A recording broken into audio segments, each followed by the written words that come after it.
आइए हम लोग सीखते हैं direct proportion. Direct proportion basically बोलता है जब एक वेरिएबल इंक्रीज हो रहा है तो दूसरा वेरिएबल भी इंक्रीज हो रहा है at the same rate. For example हम लोग दो वेरिएबल लेते हैं, एक है आवर्स वर्क और दूसरा है अमाउंट अर्न, और ये दोनों ये भी मान लेते हैं कि दोनों डायरेक्टली प्रोपोर्शनल है, मतलब अगर एक बढ़ेगा तो दूसरा भी बढ़ेगा। अब फॉर एग्जाम्पल ये 1 आवर है तो अमाउंट अर्न जो 1 आवर में है वो हम लोग का 12 पाउंड में है। टाइम बढ़ा 2 आवर्स हुआ तो अमाउंट जो हो रहा है वो भी इंक्रीज करेगा, वो बन जाएगा 24 पाउंड। इसको हम लोग और इंक्रीज करेंगे, इसको हम लोग 10 आवर्स कर देंगे, पाउंड और इंक्रीज होके 120 पाउंड हो जाएगा। अब आते हैं यही चीज को हम लोग एक्सप्लेन करेंगे ग्राफ के टर्म्स में।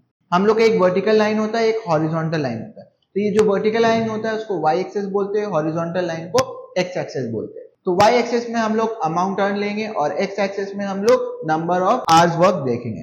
तो 1 आवर में हम लोग 12 पाउंड कमा रहे थे तो उसको प्लॉट कर देंगे, सेकेंड आवर में हम लोग 24 कमा रहे थे तो वो प्लॉट कर लेंगे। अब फॉर एग्जाम्पल हम लोग को अगर ये फाइंड करना है कि 3.5 आवर में कितना कमा रहे, तो हम लोग 3.5 आवर से एक लाइन को एक्सर्ट करेंगे जो जाके आपके ग्राफ को टच करेगा, और वो पॉइंट से हम लोग प्लॉट करेंगे अपने वाई एक्सिस के टूवर्ड्स, जो आएगा 42 पाउंड। तो 3.5 आवर्स में हम लोग 42 पाउंड कमा रहे हैं। तो डायरेक्ट प्रोपोर्शन में जैसे हम लोग ने देखा कि एक वेरिएबल अगर बढ़ रहा है तो दूसरे वेरिएबल को भी बढ़ना होगा, और अगर एक वेरिएबल घट रहा है तो दूसरा वेरिएबल को भी घटना पड़ेगा। तो जो भी डायरेक्ट प्रोपोर्शन के सम्स होते हैं उसको सॉल्व करने का बस 2 स्टेप है। पहला स्टेप है कि आपको डिवाइड करना है और दूसरा स्टेप आपको मल्टीप्लाई करना है। तो आइए क्वेश्चन को समझते हैं।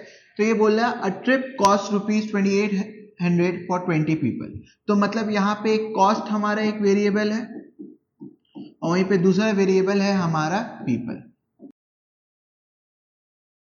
समझ रहे क्या? हम लोग को निकालना है कि कॉस्ट ऑफ 50 पीपल कितना होगा अगर लोग ट्रिप पे जा रहे हैं। तो बेसिक सा बात है, अगर मतलब अगर लोग बढ़ रहा है तो हमारा कॉस्ट भी बढ़ रहा है। तो यहाँ पे हम लोग डायरेक्ट प्रोपोर्शनल के हिसाब से करेंगे, जैसे हमारा स्टेप है डिवाइड और मल्टीप्लाई। तो जो भी हम लोग को फाइंड करना होता है स्टेटमेंट में, उसको हम लोग राइट हैंड साइड में लिखते हैं। फॉर एग्जाम्पल हम लोग लिखेंगे a trip of 20 people cost ₹2800। फिर हम लोग को फाइंड करना होगा कि एक इंसान का क्या कॉस्ट होगा। तो हम लोग यहां पे लिखेंगे 1 person cost is equals to, पहला स्टेप करेंगे विच इज 2800 डिवाइड बाय 20। हम लोग 2800 को और पीपल को डिवाइड कर देंगे, कॉस्ट और पीपल को पहले हम लोग डिवाइड कर दे रहे हैं।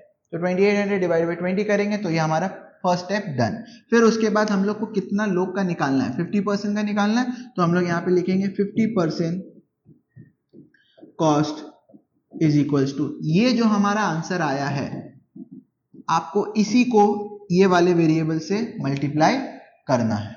तो हम लोग करेंगे 2800 डिवाइड बाई 20 इंटू 50। इसका आंसर होगा 140 इंटू फिर 50, इसका आंसर होगा 7000 रुपीज।